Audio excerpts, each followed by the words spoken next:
Meu pai apontou para mim na frente de todo mundo e disse: Você sempre foi um peso, é o seu irmão que realmente importa. Então eu fui embora naquela noite, sem dizer uma palavra. Um mês depois, meu irmão mandou uma mensagem: Por que você parou de me mandar dinheiro? Eu só respondi, e não queria desperdiçar com alguém que já tinha tudo o que importava. Depois disso, fiquei observando enquanto eles aprendiam o que significava realmente sentir a minha falta. Meu nome é Eli. Tenho 28 anos, e desde que me lembro, sempre fui o outro. Não o filho de ouro, não o favorito, apenas aquele que estava ali. Meu irmão mais novo, Mason. Ele era o prêmio. O garoto de ouro, estrela do futebol, aluno nota 10 em tudo. O troféu dos nossos pais. E eu? Eu era o cara que consertava o carro dele quando ele batia, que pagava as multas de estacionamento para que nossos pais não o impedissem de ir para Cancún. O cara que inventava desculpas quando ele faltava aos feriados, só para manter a paz. Eles chamavam isso de ser um bom irmão mais velho. Eu chamava de ser invisível com uma carteira. Era mais fácil quando eu morava em outro estado. Me mudei para Chicago logo após a faculdade, consegui um emprego e fui, aos poucos, construindo algo decente. Tinha um apartamento tipo estúdio, uma renda estável, uma vida tranquila. Mas toda vez que visitava a casa, geralmente em aniversários, casamentos ou quando minha mãe dizia que sentia minha falta, eu virava o figurante, o acompanhante da minha própria família. As conversas giravam em torno do Mason, suas promoções, a nova namorada, a corrida beneficente que ele fez no outono passado. Mesmo quando eu contava algo como minha recente promoção para analista sênior, mal ganhava um olhar. Minha mãe sorria, educada mais distraída, já mudando de assunto para a viagem de negócios que Mason faria para Dubai. Meu pai resmungava algo sobre empregos em tecnologia não serem trabalho de verdade, e trocava de canal para ver o jogo. Ainda assim, eu continuava indo. Não porque achasse que algo mudaria, mas porque pensava que talvez, só talvez, eles me notassem, me valorizassem, ou pelo menos reconhecessem que eu estava tentando. Levava presentes todo Natal, ajudei a pagar parte da hipoteca durante a Covid quando as coisas apertaram, transferia $500 pro Mason aqui, 300 ali. Sempre com aquele até sexta e sempre seguido de um obrigado que parecia copiado e colado. Meus pais nunca perguntaram de onde vinha o dinheiro. Presumiam que eu estava bem. Você não tem família, dá para ajudar seu irmão, minha mãe disse uma vez. Então chegou o aniversário de 60 anos do meu pai. Foi um churrasco no quintal. Nada chique, só família, vizinhos e pratos de papel cheios de hambúrguer. Peguei um voo pro fim de semana, passei metade da sexta noite ajudando minha mãe a pendurar decoração, e ainda paguei pelo bolo quando ela percebeu que o que tinha encomendado era pequeno demais. No sábado, perto do meio-dia, a casa já estava cheia. Mason chegou atrasado, como sempre, com um relógio novo no pulso e a namorada, Tessa, que tinha acabado de lançar um canal no YouTube sobre vida minimalista, usando uma sandália de $400. Meu pai se iluminou ao vê-lo, abraçou, riu como um homem que não sorria havia semanas. Depois olhou para mim, acenou com a cabeça uma vez e voltou pro Mason como se eu fosse um vizinho que trouxe salgadinhos. O jantar chegou. As bebidas fluíam. As pessoas se juntaram em volta da fogueira, trocando histórias e provocações naquele jeito superficial que as famílias usam quando têm décadas de tensão enterrada sob o silêncio. Foi então que aconteceu. Alguém, talvez meu primo Jake, que já tinha bebido demais, perguntou no que eu estava trabalhando. Falei sobre um novo sistema de segurança que ajudei a projetar para uma empresa de logística, como ele estava economizando milhares por mês. A conversa durou menos de um minuto antes de Mason interromper, falando sobre um contrato que ele fechou na semana passada. Meu pai deu um tapa nas costas dele, sorrindo. É disso que eu tô falando, disse radiante. É assim que se faz a diferença de verdade. Eu ri. Não de alegria. Mas daquele riso oco, amargo, que vem quando você percebe que nunca vai ser o suficiente. Então acho que minha função é só pagar as contas, né? Brinquei. Meu pai se virou, com a bebida na mão, e disse alto o suficiente para todo o pátio ouvir. Você sempre foi um peso, Eli. Seu irmão é quem realmente importa. O mundo não parou de girar. Ninguém deixou cair o copo ou arregalou os olhos horrorizado. Algumas pessoas riram sem jeito. Minha mãe tentou mandá-lo calar a boca, mas já era tarde. Meu estômago afundou. Não porque eu estivesse surpreso, mas porque, pela primeira vez, ele disse aquilo em voz alta. Não fiz escândalo. Não gritei, não joguei bebida, não saí batendo porta como nos filmes. Só fiquei ali parado por um segundo, acenei com a cabeça devagar, entrei na casa, peguei minha mala, reservei um voo mais cedo de volta para Chicago e fui embora. Sem bilhete, sem despedidas. Só silêncio. Os dias que se seguiram foram estranhamente tranquilos. Sem mensagens, sem ligações, sem checagens falsas ou como você está, de parentes tentando fingir neutralidade. Voltei ao trabalho, foquei em mim mesmo. Cancelei a transferência mensal automática que eu fazia pro Mason, só até ele se estabilizar. Cancelei o plano de celular da família que eu ainda estava pagando, incluindo os dados móveis que o Mason usava para ouvir música na academia. Saí da conta compartilhada da Netflix, que eu deixava todo mundo usar. Desapareci silenciosamente da vida financeira deles, uma assinatura de cada vez. 3 semanas se passaram. Então, uma noite, enquanto eu preparava o jantar, meu celular vibrou. Mason? Uma mensagem curta e irritada. Por que você parou de me mandar dinheiro? Fiquei olhando para aquilo por um minuto, depois digitei. Não queria desperdiçar com alguém que já tem tudo o que importa. Nunca toquei em enviar tão rápido na vida. Depois disso, as coisas começaram a ficar interessantes. Minha mãe ligou alguns dias depois. Não atendi. Vieram uma enxurrada de mensagens. Primeiro preocupadas, depois cheias de culpa. Depois veio a manipulação, e então a raiva, em você está sendo imaturo. Somos família. O Mason precisa de você agora. Ignorei todas. Não era crueldade. Era cansaço. Mas o que eu não esperava era o quão rápido tudo desmoronaria sem mim. Começou sutilmente, pequenos sinais de que a estrutura que eu segurava em silêncio há anos estava começando a ruir agora que eu não estava mais lá para sustentar. A primeira ligação foi da minha tia Linda. Ela nunca tomou partido de ninguém, sempre ficou no fundo com seus ombros encolhidos e acenos educados. Mas dessa vez, não foi tão neutra. Ela disse depois que deixei a chamada cair na caixa postal e ela ligou de novo logo em seguida, sua mãe está chorando. Disse que o Mason está atrasado no aluguel, e que ela e seu pai estão mexendo nas economias para ajudar. O que está acontecendo? Não respondi de imediato. Fiquei apenas olhando para a parede como se ela pudesse me dar permissão para finalmente dizer o que engoli por anos. Parei de ajudar, respondi, seco. Acho que isso significa que o dinheiro nunca foi realmente dele. Ela ficou em silêncio por um segundo, depois suspirou, você sabe como eles são.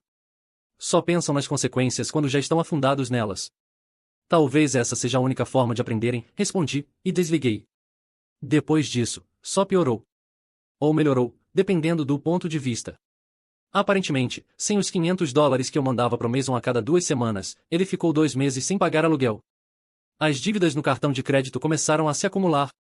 Tessa, cuja ideia de trabalho duro era editar as próprias miniaturas dos vídeos, terminou com ele assim que os pagamentos no Venmo começaram a falhar. Ela postou um vídeo chorando com o título Saindo de um relacionamento tóxico, e minha verdade, que teve mais visualizações do que todos os outros conteúdos dela somados. A ironia não passou despercebida. Então veio a parte que ninguém esperava. As finanças dos meus pais começaram a desmoronar quando eu ainda era jovem. Meu pai vivia dizendo que homem de verdade sabe lidar com dinheiro sem reclamar. O que ele não contava era que esse lidar envolvia muita ajuda silenciosa, como os $800 que eu dava todo Natal para concertos na casa, ou empréstimo que paguei em nome dele, discretamente, depois de ele dar calote por conta de um negócio que faliu 5 anos atrás, porque, segundo minha mãe, ele não precisava passar vergonha agora. Sem mim nos bastidores limpando as bagunças, as coisas deixaram de parecer organizadas. A internet foi cortada. Minha mãe teve que cancelar o clube do livro porque não dava mais para receber as amigas em casa. O caminhão do meu pai foi retomado pelo banco. Aparentemente, ele estava usando o nome do Mason para abrir linhas de crédito, algo que ninguém admitiu. Até os cobradores começarem a ligar diretamente para ele. E o que mais doeu? Ninguém veio falar comigo diretamente. Foram até a tia Linda, até meu primo Jake, até um amigo antigo da escola que ainda mora na cidade. Acho que esperavam que alguém me fizesse entender. Um deles até tentou me pressionar emocionalmente, pelo LinkedIn. LinkedIn. A gota d'água foi o e-mail da minha mãe. Volte para casa. Ela manteve o texto curto, mas cada palavra parecia tirada de um manual chamado Como Manipular Sem Dizer Desculpa. Seu pai não está bem. O Mason está fazendo o melhor que pode. Eu sei que você está magoado, mas essa família precisa de você. Sempre precisamos de você. Pense no que realmente importa. Li 5 vezes. Depois abri um rascunho, digitei uma resposta, apaguei. Porque o que eu diria? Que eu pensei no que realmente importava durante 28 anos, e aparentemente nunca fui eu. Que eu passei aniversários ouvindo meu pai enaltecer o potencial do Mason enquanto eu ficava na cozinha lavando pratos. Que quando me formei na faculdade, eles me mandaram um cartão assinado, e alugaram um barco pro diploma do ensino médio do Mason. Deixei o silêncio responder por mim. Não respondi. E, pela primeira vez, eles finalmente souberam como é sentir minha falta. Não eu que eles escutavam pela metade durante o jantar. Não eu que pagava as dívidas deles em silêncio, mas o eu que eles sempre tomaram como garantido. E aquele silêncio. Foi ficando alto. Linda mandou outra mensagem. Você precisa ver isso, ela escreveu, seguida de uma captura de tela de uma postagem da minha mãe no Facebook. Era uma foto dela e do meu pai sentados numa varanda que claramente não era deles. Casa de outra pessoa. Provavelmente emprestada só para a foto. A legenda dizia: em família não é sobre dinheiro. É sobre amor. Algumas pessoas esquecem disso quando vão embora. Os comentários estavam cheios de simpatia. Pessoas que sabiam metade da história, ou nada, enchendo de emojis de coração. Vocês são pais tão fortes. Eu não comentei. Não curti. Só fiquei olhando para aquilo, sentindo algo que eu nem sabia nomear. Não era raiva, nem tristeza. Era uma espécie de clareza fria. E isso não era novo. Era só a primeira vez que eu não encobria. Mas o que veio depois? Essa foi a parte que ninguém esperava. 2 semanas depois daquela postagem no Facebook, recebi uma carta. Não um e-mail, nem uma mensagem. Uma carta de verdade. Envelope mesmo. Tinta azul. Meu nome escrito naquela caligrafia apertada que minha mãe sempre usava quando queria parecer formal. A carta tinha sido encaminhada. Veio pelo meu endereço antigo. Aquele que usei quando saí de casa para a faculdade. Abri devagar, esperando mais uma culpa disfarçada ou algum pedido passivo-agressivo de perdão. Mas encontrei algo mais estranho. Dentro, havia uma carta manuscrita, de uma página, com manchas de lágrimas no canto e um anel de café próximo ao final. Como se ela tivesse derramado algo enquanto tentava descobrir o que dizer. Não era um pedido de desculpas. Claro que não era. Mas era outra coisa.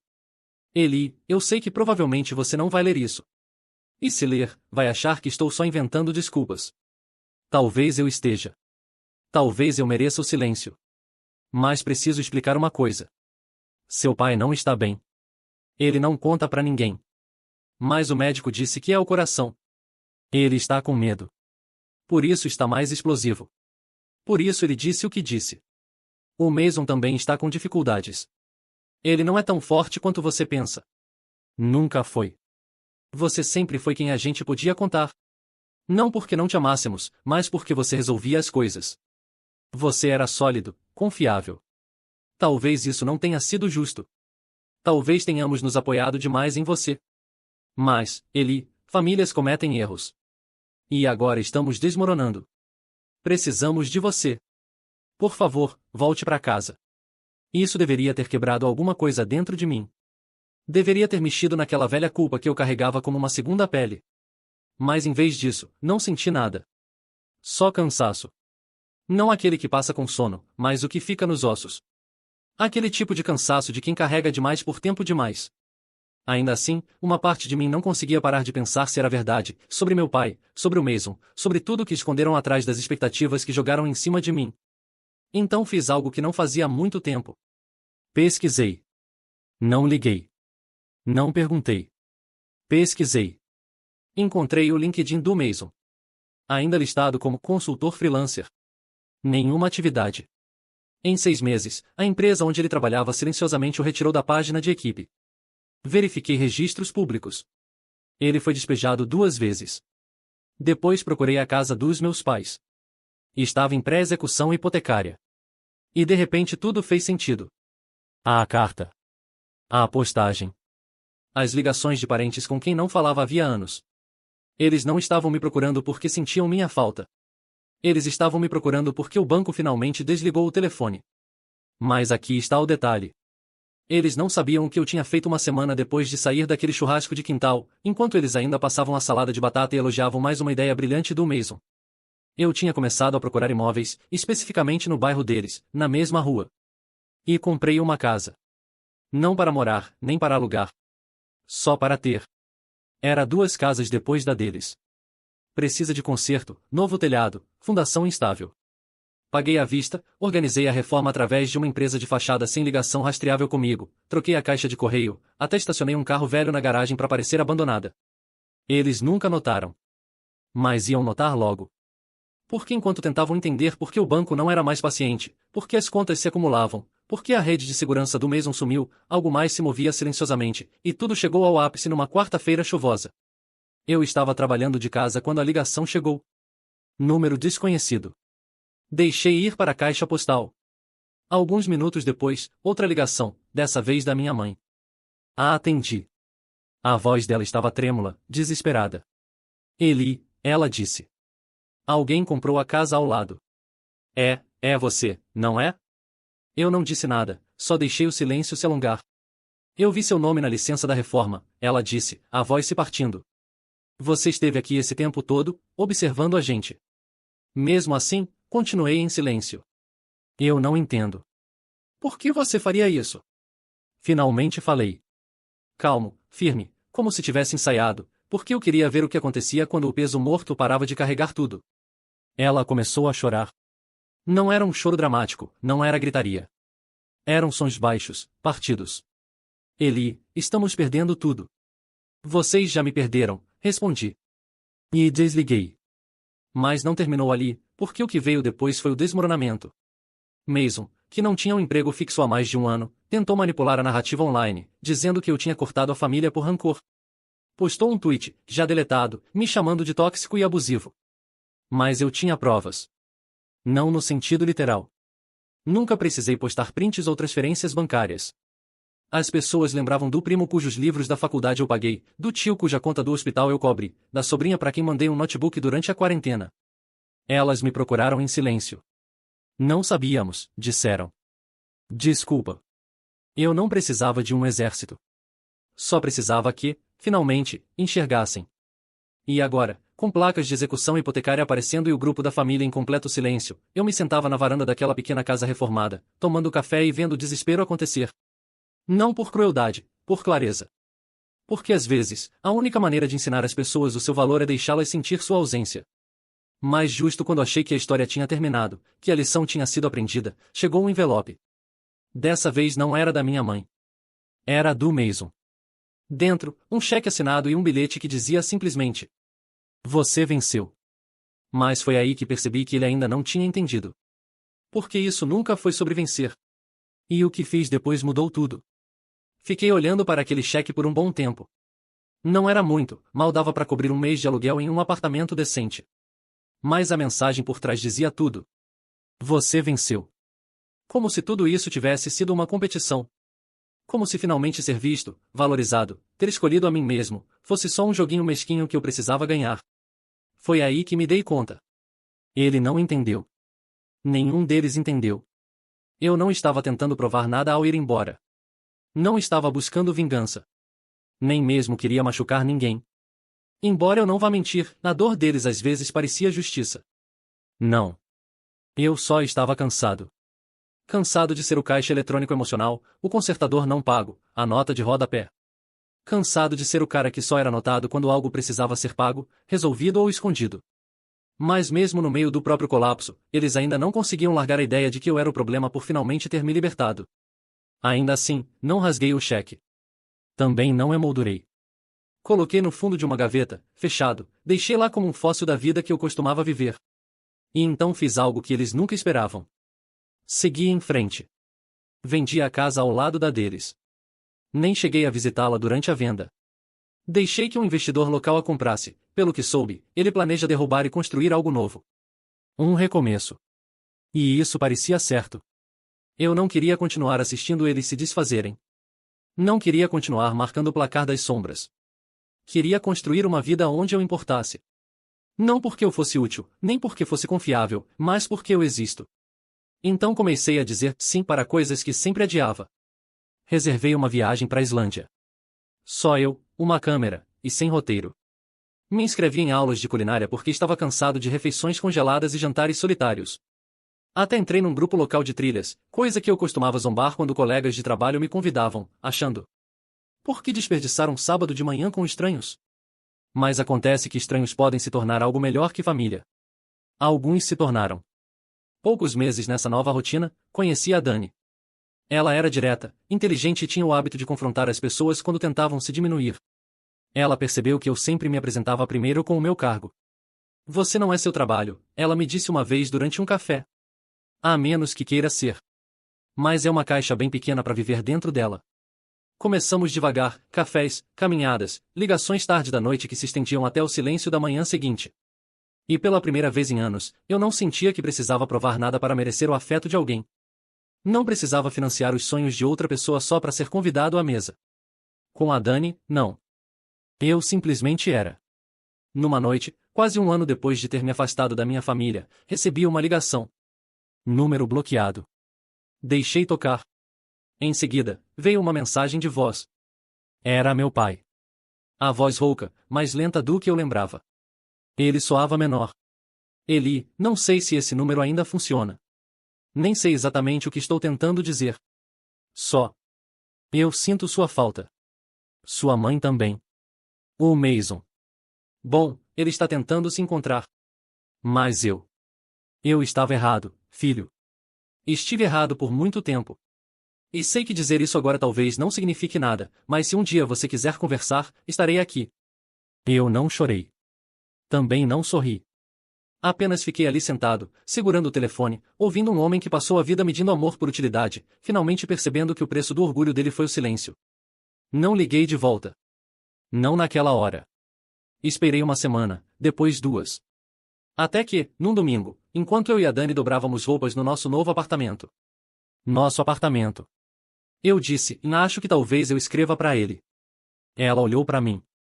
Por que você quer um encerramento? Não, eu disse. Porque estou pronto. A carta que enviei não foi cruel. Não foi fria. Não foi dramática. Foi apenas honesta. Pai, recebi sua mensagem de voz. Passei muito tempo tentando entender por que as coisas eram como eram. Não estou escrevendo para te fazer sentir culpa. Só quero que você saiba que eu precisava ir embora. Precisava de espaço para descobrir quem eu era fora das expectativas que vocês tinham sobre mim. Eu não sou o peso. Nunca fui. Não estou voltando para consertar nada. Mas estou disposto a conversar do meu jeito. Se você puder aceitar isso. Aqui está meu número. Enviei e não fiquei esperando perto do telefone. Não prendi a respiração. Não criei espaço para esperança falsa. Eu tinha construído algo sólido, algo separado. Não precisava do pedido de desculpas para seguir em frente. Mas se viesse, eu ouviria. Semanas se passaram. Até que, numa noite, recebi uma mensagem de um número desconhecido. Obrigado. Não mereço essa chance, mas vou aceitá-la. Pai. Nos encontramos para almoçar alguns dias depois. Só eu e ele. Sem declarações, sem redenções dramáticas. Apenas 2 pessoas quebradas à sua maneira, sentadas frente a frente, tentando conversar. Ele perguntou sobre o trabalho, sobre minha vida, sobre a Dani. E disse o nome dela como se importasse, não como um espaço reservado para a vida que ele achava que eu deveria estar vivendo. Eventualmente, ele disse, e eu realmente estraguei tudo. Ah, senti. Sim, estragou. Ele não se encolheu, apenas assentiu de volta. Estou tentando ser melhor, ele disse. Mesmo que seja tarde demais. Não é tarde demais, eu disse. Só não é mais o mesmo caminho. Foi assim que a cura aconteceu para mim. Não foi um perdão embrulhado com laço. Não foi voltar ao que era. Foi construir algo novo. Algo menor, mais lento, mais firme. Quanto ao Mason, não falamos por um tempo. Ouvi por aí que ele arranjou um emprego fixo, algo estável. Sem mais startups, sem mais planos de enriquecer do dia para a noite. Há apenas trabalho. Trabalho de verdade. Eventualmente, ele me procurou. Não com um pedido, só com uma mensagem. Eu não entendi o que estava pedindo de você todos esses anos. Agora entendo. Desculpa. Não respondi na hora. Quando respondi, escrevi apenas. Acredito em você. Vamos com calma. E fomos. Isso foi há 2 anos. Hoje, minha vida não tem nada de dramático. Não é uma história de vingança, nem um arco de redenção perfeito. É só minha. Eu vou pro trabalho. Volto pra casa. Cozinho com a Dani. Leio. Dou risada. Descanso. Mando cartões de aniversário pros meus pais. Às vezes conversamos ao telefone. Às vezes, não. Eu e Mason tomamos uma cerveja uma vez por mês. Sem cobranças, sem tensão. Só 2 irmãos tentando de novo. Diferente dessa vez. A verdade é que as pessoas nem sempre conseguem o final que querem. Mas se elas lutam por isso, se têm coragem de ir embora quando a dor grita alto demais e escolhem a paz em vez da obrigação, elas conseguem o final que precisam. E eu consegui. Porque eu não sou o peso. Sou o motivo de a casa ter ficado de pé por tanto tempo. E agora, finalmente, sou o motivo da minha própria vida estar de pé também.